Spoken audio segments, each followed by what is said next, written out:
Welcome back to another episode of the MMA Pulse podcast, hosted by myself, Alex Honan, and Kyle Carpenter. Today we're going to go over the Abu Dhabi Fight Night card, which is tomorrow and Saturday, August 3rd. This seems like a pretty good card. It's pretty stacked, especially on paper, at least the main card is. The prelims have like some notable names here and there. Some guys who had their hype trains killed a little bit earlier in the year. But maybe they'll bounce back from those. I think the main card on this is actually stellar, and especially I think at least like 3 or 4 of those fights could be like 5-round main events on fight nights. I'd probably say, and then headlined by a massive fight like Sandhagen versus Nurmagomedov. What are your thoughts overall for the card? You said it. It's a great card. From not necessarily from top to bottom, but the main card specifically is very good. Nick Diaz was supposed to fight on this against Vicente Luque. He got scratched. Doesn't seem like Dana's too confident that that's going to happen before the end of the year. But, you said it. You got a main event. Basically, number one contendership here in the main event. Although, who knows if Davison Figueiredo gets the win over Marlon Vera? Who knows what happens there with him? Especially if he gets a fit, first guy to finish Chito Vera in the UFC. That would be pretty big there. You got Tony Ferguson bouncing back, hoping to bounce back. Same thing with Michael Chiesa. Chiesa hasn't fought in, I think, 3 years now. It was at least 2 years. He fought. I think he fought last year against Kevin Holland. I think it was 2 years ago. Was it 2 years already? I think it was last year. I think it was 2 years. I don't know. Let's see. July 2023. Okay, yeah, so a year ago, he fought Kevin Holland, lost in the first round. Got Tony Ferguson, who lost 7 straight. Can't wrap my head around that. If he loses this, does he retire? If Chiesa loses, does he retire? Then you got Shara Bullet in the co-main. I don't think it should be in the co-main. I think the co-main should be Figueiredo versus Chito, but I'm not really going to complain about getting it a fight earlier. And then you got Mackenzie Dern and Lupe Godinez in a ranked matchup there. So, overall, it's a good card. I'm looking forward to a bunch of these matchups. Yeah. I'd say, the two that I'm most really hyped for is that Chito versus Figgy fight, and then the main event. Marlon Vera, no one can finish him. He's apparently tied with John Jones for most fights without being finished or something like that consecutively. Really? And John Jones hasn't lost though. Exactly, but Chito Vera, even in all of his losses, they've all been by decision. I'm pretty sure for the most part. Then Did you see in that interview he just did? He was like, that knee didn't hurt as much as the right hand that landed in the 5th round. Yeah, I don't even remember I remember he got hurt in the 5th round, but and I remember him backing up and stuff like that. But no way that hurt more than the knee. There's no shot. Yeah, it happened. He backed up. A whole bunch in that fight, but I agree. He got. The sound of when that knee landed. It literally sounded like I got hit in the face by a bat. You could hear it over everything in the octagon, in the crowd. That was insane. There's no shot that didn't hurt that much. Come on. Yeah. No, I don't think he didn't say it didn't hurt. Yeah, no. He just said the right hand let it hurt more. Yeah, what I like though is that they also asked him about his thoughts on. They asked Chito about his thoughts on the Merab O'Malley fight, and he seems pretty confident that O'Malley's going to put Merab away. And he even went on to compliment O'Malley a few times after that, which is pretty interesting after the fact that after their last fight for that belt, it seemed like him and O'Malley were just like, all right, we fought. They didn't even want to talk to each other. So to hear Chito go on the mic and actually compliment O'Malley a little bit makes me feel like maybe they maybe behind the scenes maybe hashed out some stuff. They seem like one of those rivalries that afterwards they could be friends. It's one of those kind of things. I could see them posted a video after they retire, smoking weed together or something. Oh yeah, of course. Yeah, they both seem like really cool guys. Yeah. But I'm really excited for the Chito Figgy fight. I'm curious if the height difference is going to be what makes a big difference in this fight. Is I think like if I had to like guess Cheeto's game plan right now, is it's going to probably be to keep Figueiredo like distance. So use those front kicks, the teep kicks to the stomach, the body kicks, Yeah. definitely to keep him from shooting and shit like that, pretty much. But Figgy's elusive though. I mean, even against great strikers and people who can kind of push you off, he tends to do a good job of still finding a way to wrap himself around you and take you to the ground. But Cheeto's proven that when he gets taken down, he can be very good from the bottom. With submitting from the bottom or just defense in general. I'm really excited for that fight, and I really wish it was like a 5-round co-main event. But like you were saying the other day, I agree that it's nice that Cheeto's going to get a 3-round fight now, and we may see a little more urgency from him. Because, like we've said in the past, this guy is one of the slowest starters in a fight. And 3 rounds doesn't give you a lot of time to do that. So I do think that that's going to be interesting. I think the game plan for Figueiredo has to be to get him to the ground. Cheeto hasn't really shown much urgency in his past fights to get up when he gets taken down. If you look at the Dominic Cruz fight, he kind of just accepted it. Corey Sandhagen fight, he laid there on his back. He is always looking for that one spot to get a finish. So I think if you're Figueiredo, you have to get it to the ground. And it's not even like Cheeto's that big of a guy for the division. He's 5'8", which I would say is about average for the division. It's just that Figueiredo... I feel like he always looks so much bigger. It's just that Figueiredo's 5'5". Oh. Like, he's small for the division. He's like Petr Yan height, So, which that is a great fight. I would love that fight, Figueiredo versus Petr Yan. But, I'm looking forward to that fight as well. I'm looking forward to the main event, too. I mean, you got Corey Sandhagen, Umar Nurmagomedov. Number 1 contender, it seems. I don't know how you could really be in a number 1 contender fight when you haven't fought any ranked contender at all. I agree. But hey, they say people are ducking him. I don't know. I don't know how you can be pushed if people are ducking you that much. I think if people from like the 10 to 15 range are ducking you, why would the number 2 guy in the world accept that fight against you? It doesn't really make much sense for me. But listen, I'm looking at this. Umar's minus 305. He's a good fighter. It's so disrespectful. He's a good fighter. Don't get me wrong, but this is Corey Sandhagen we're talking about. The only person we've ever seen beat him in a fight is Petr Yan, and that prime Petr Yan wasn't losing to anyone. He wasn't. So, and Corey won the first 2 rounds against him. Petr Yan just picked it up in the last 3 rounds.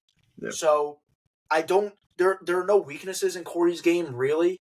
Like you have to be your best to beat this guy. If you have any mistake, you're either going to get knocked out or you're going to get submitted because Corey has a very good ground game. We've seen it. In that TJ Dillashaw fight, he did a flying knee transition to a reverse triangle. That was one of the craziest things I've ever seen. I just don't know enough about Umar against this level of opponent to pick him in this.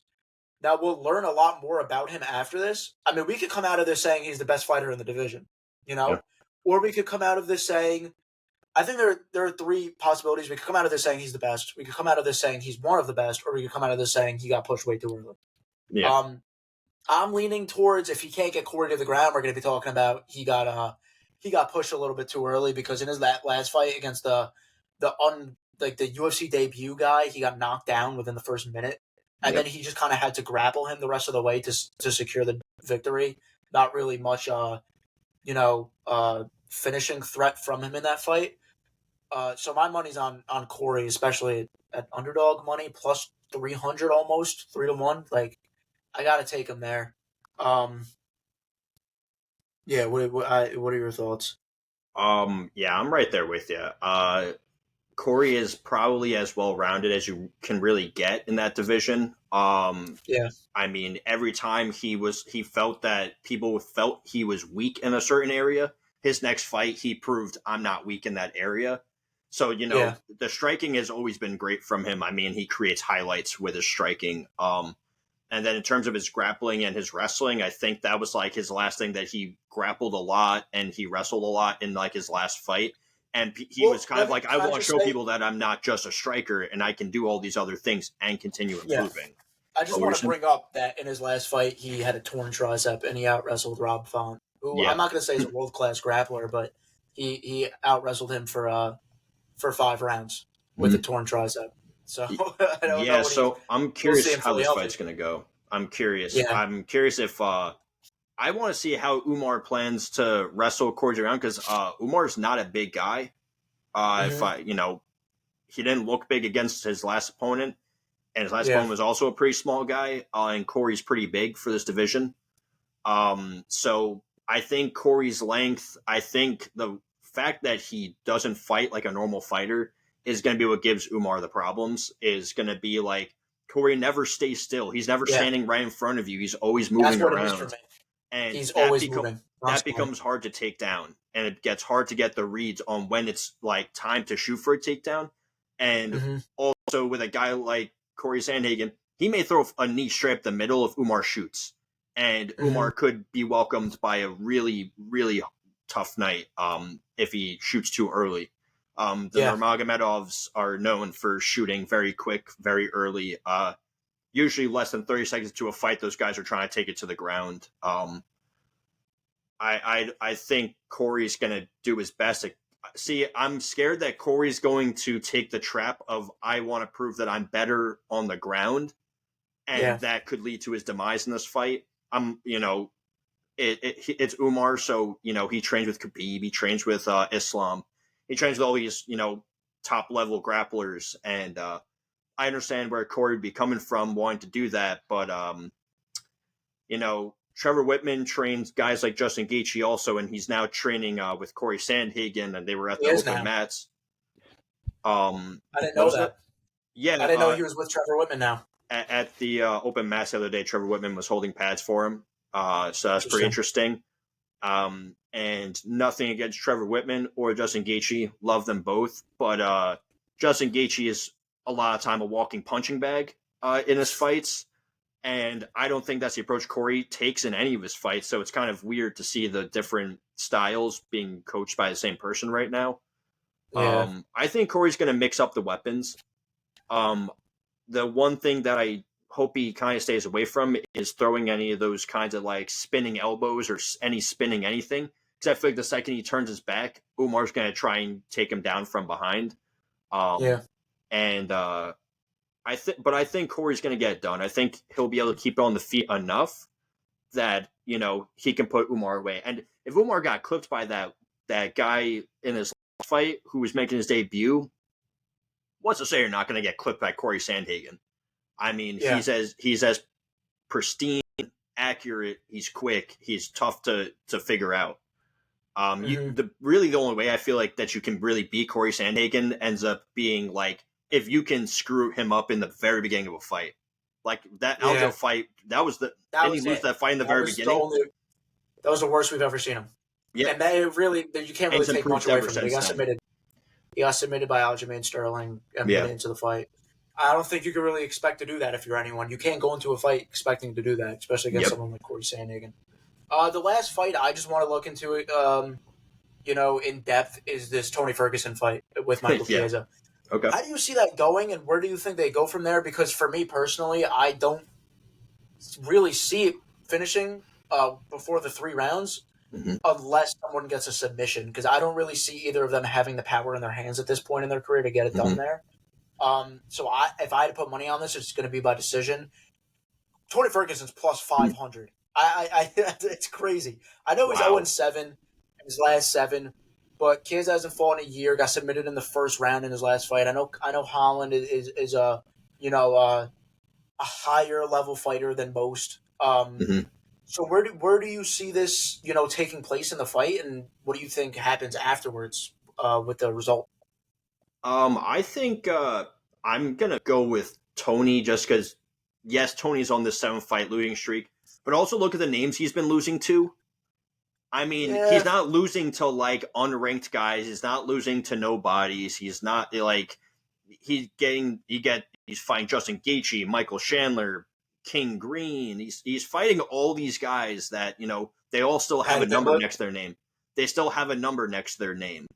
yeah, Michael Chiesa has been spending most of his time on the broadcast, and you know whether it's he usually does like the pre-fight shows or the post-fight shows and stuff like that.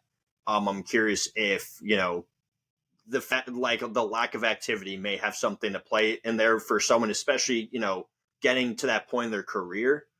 I don't think Yeah. Tony Ferguson should, like, even if he gets the win, um, maybe try and, call it on a win. I know he's like, I'm still good. I can still keep going, but it's like sometimes you have to tell the fighter that, time is time. And I I can't will see say, the UFC extending him past this fight because Dana has said it a is he few done? times now. I Is think is his is his I contract done, don't. or would they cut him? I would have to look at his contract. I don't think the UFC will cut him. If Yeah, they that's the do tough sign part. him, I think they'll probably come to an agreement with him that like you're going to be getting unranked guys, not guys who are ready to hit the top 15. Yeah. And I don't know if that's what Tony would want. And I think he's a Well, little bit and past I do trying to want to say prove that I this. belong. I do want to say this about Tony. Like I said, I have no clue how this fight's going to go. Like, Mhm. I can't give you a prediction, really. I think it's a Yeah. 50-50 ball. I don't know how he's plus 500 when we haven't seen Chiesa in a year. Yep. But I do want to say he looks a lot better than the last time he fought at 170. When he fought Nate Diaz at 170, he wasn't in the best shape. He Yeah. looks to be in better shape now.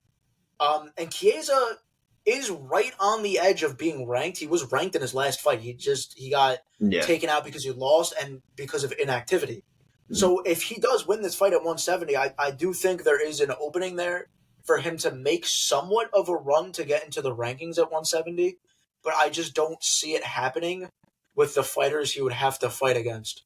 Especially because that 170 division, like we're looking at it, like MVP is ranked 13.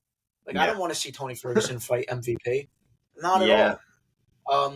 That's a really tough division right now, especially with the emergence of Ian Gary, MVP's back in there, or now he's in there.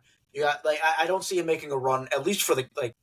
It'll be hard for him to get a ranking, especially let alone the gold. He's not getting. Yeah. He's like, oh, I'm 8 fights, like I'm 5 fights away from the gold. No, you're not. Like, I'm sorry. Like, you're starting from scratch here. Like, Yeah. I don't. I'm with you. I don't think the UFC cuts him if he loses this. But I Yeah. think he said that this isn't his last one. He doesn't see it being his last. If he loses, he has to retire because you're not going to get an easier opponent than Michael Chiesa, who is on the same level of a name draw. Like Yeah. we're going to be seeing him fight like people who have like 1 or 2 fights in the UFC, and we don't want to see that. There Yeah. aren't really enough fighters who are veterans in the UFC that he could fight with a big name draw because the people in the 170 division with that big name draw are mostly ranked at this point, you Yeah. know? And the 155 division too, people who would go up to 170, they have rankings next to their names as well. Right? Like I'm sure if, like people I'm sure some people out there are going to be like, "Oh, I want to see the McGregor fight finally." No one wants to see that. McGregor is I probably if fresher than Tony is right now, to be honest. Yeah, So and I do want to say if he loses this and it is the last fight on his contract, let's just say hypothetically, I don't think it is, but let's just say it is. How are you in the UFC going to sign a fighter like this on an 8 fight losing streak to a multi-fight deal? yeah. Like you can like, are you gonna like sign him to a 2 fight deal? Like maybe a 3 fight deal? I don't really. You can't do more than that. Um, and if he wins, it's still the same thing. It's 1-7 in his last 8 fights. And how are you confident that he is going to um, draw attention to bigger cards than this? Because this is a fight night, you could put him on the main card, but I don't think in pay-per-views in the future you could put him on the main card. Not after the Paddy Pimblett loss. Not, Yeah. that's at least my opinion. Now I'm still going to tune in every time Tony Ferguson fights, but I'm just not. I'm not really happy paying $80 to see Tony Ferguson on the main card. Yeah, I agree with you right there. And one thing I want to tail on for why I'm a little more confident in him getting a win over Chiesa is Tony Ferguson said he sparred like 120 rounds for this over this camp, and he said he hasn't sparred in Yeah, like 7 years or like a really long time. he And I'm hasn't sorry, doing since COVID. sparring is the closest thing you can get to the real thing. And if you're not doing that in preparation for a fight, like I understand fighters who are like, oh, I don't want to get hurt. Well, then you take the precautionary reasons. you have pads on, you have your elbow pads on, you have your knee pads on, you have the things that are going to prevent injuries as best as you can. And to hear that Tony Ferguson was, sparring all these rounds and, hopefully that was true. And hopefully that shows in this fight, because I really don't want to see Tony go out on an 8-fight losing streak. Because again, it does make it harder for the UFC to be like, all right, we'll sign you for a few more fights if his contract is up. But, I think Tony looks pretty fresh.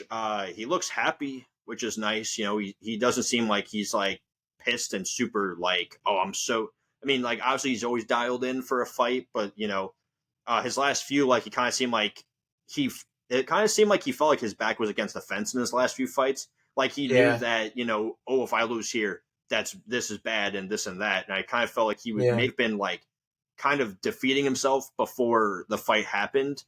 Especially if the fight weren't trained the same way. No, the first round he looked horrible. To be fair, he didn't look that bad against Bobby Green or King Green either. But it's just throughout the course of the fight, it doesn't seem like he's able to maintain the level that he needs to be at. Yeah, because at this point, I think he gets worn down a little bit. I mean, against guys like Patty was wrestling, mixing that in, that's taxing throughout a fight. King Green wasn't really mixing it in too much. Every time that fight went to the ground, it was because Tony Ferguson tried doing some weird roll into trying to grab like an ankle. Which he kept trying to do to Patty also, and it just every time he did it, he ended up on the bottom and he ended up in danger. So maybe he learns from this and doesn't do that again. So if I had to guess on this one, I'm gonna go with Tony on this one. That's good. I think it will go to decision though. I don't see anyone getting a finish unless it's by submission. But that's what I guess about it. Do we want to do predictions for the main card now? I mean, we kind of gave our predictions, but I'll just go over mine real quick. I'm going to take Corey. I'm going to take him. I'm going to say Corey by decision. Okay. 5-round fight. Haven't seen Umar go 5 rounds. I'm sure his cardio isn't like bad because he trains with Khabib and Islam and them over there. So I don't see him getting gassed out too much. But I think Corey over the course of 5 rounds can be the better fighter. Co-main event.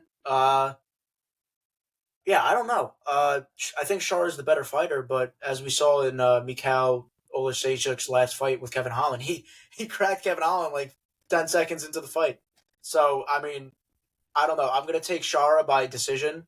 I think he's going to point fight this with kicks and stuff like that, and he'll get it done in his home crowd. Figueiredo Cheeto. I'm going to say, I don't know, my heart's kind of telling me Cheeto, but my brain's saying Figueiredo by decision. Okay. I think Figueiredo will be able to control this fight in the clinch and on the ground for a majority of it. And Figueiredo himself is a hard fighter to finish. I haven't seen him really hurt on the feet other than like one time Brandon Moreno dropped him. Other than that, when we saw him lose, Moreno choked him. I don't really see Cheeto getting in position to choking him. And then I'm not giving a prediction on the Tony Ferguson fight. I don't see. I'm 50-50 on that. Alrighty. You want to make a guess on the Mackenzie Dern fight? That's number 7 versus number 10 in Mackenzie that Dern division. versus Lupi Godinez, right? Yep. I'm going to take Mackenzie Dern by decision. I think she'll be able to control it. Yeah.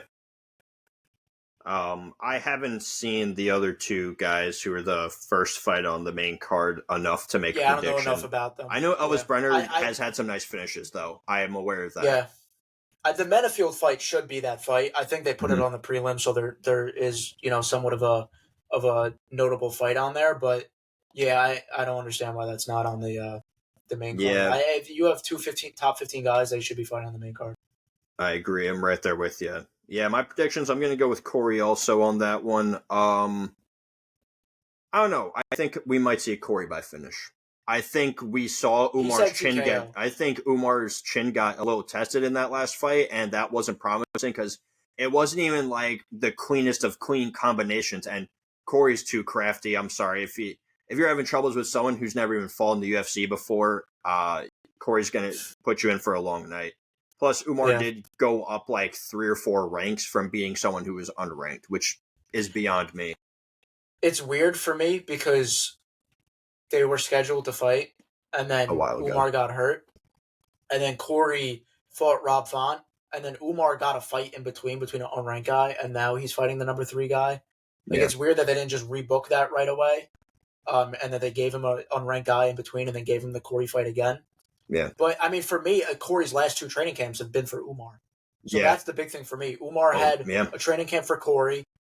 Now, don't get me wrong, they put together great training camps over there for their opponents, specifically at that the gym out in Dagestan. But, I mean, Corey's now had 2 straight training camps for Umar, specifically. And Umar has had, I guess now 2 out of his last 3, but he had 1 in between. So I think Corey's going to be more well-prepared.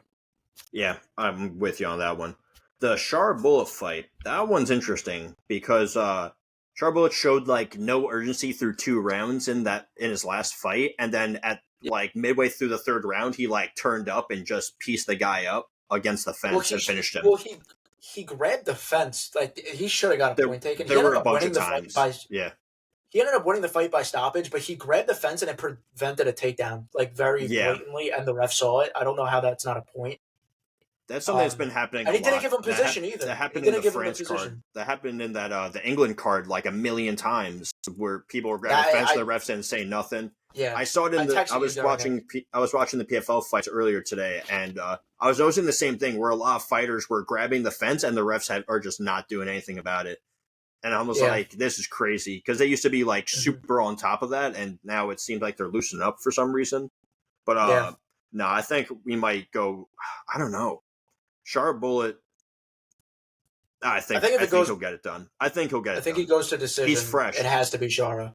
Yeah. He is a point fighter. Well, they both fought very, very, like, recently. Shara fought towards the end of June, and Olashejik fought in the beginning of June. So it's not like one has the advantage of being rested or something like that. They're both coming straight off of camps. Yeah, so I'm going to go with Shara Bullet. I could have sworn that Olashejik's arm got broken in that Kevin Holland fight. Guess you know what I'm saying? I just remember that right now. What happened? Yeah, I don't know. I think a lot of people were asking about that. They were like, didn't his arm get broken? And he was getting booked. He was booked for like another, and this fight got booked like not too. I mean, it did get, what was it? It's been like, what, a month or so now since this fight got booked? Since it's been like a month. It's been like a month. Yeah. Yeah, I don't know. I don't know. Maybe not even. Maybe like 3 weeks. Yeah. And who knows, maybe that arm never actually healed, or it's not healed properly, or didn't get enough time, and we'll see if you can tell throughout this fight. Like if maybe it was just a dislocation. Maybe it was a dislocation and there was no ligament tears or anything like that. Because in that case, you just take a couple weeks off and you're good. Yeah. So so I'll take Shar Bullet on that one. Then I'm gonna go with Cheeto against Figgy. I think Cheeto's gonna be able to. I think he'll be able to land on Figueiredo. That's why. I just think that he's just lengthy. That's why.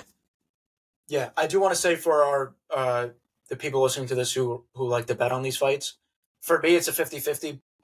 It's 50-50 fight. So in that case, if you're going to bet on the fight, I would go with Cheeto because he's the underdog on the line. If you're 50-50 on a fight, you should always go with the underdog, just for the better line. Yeah.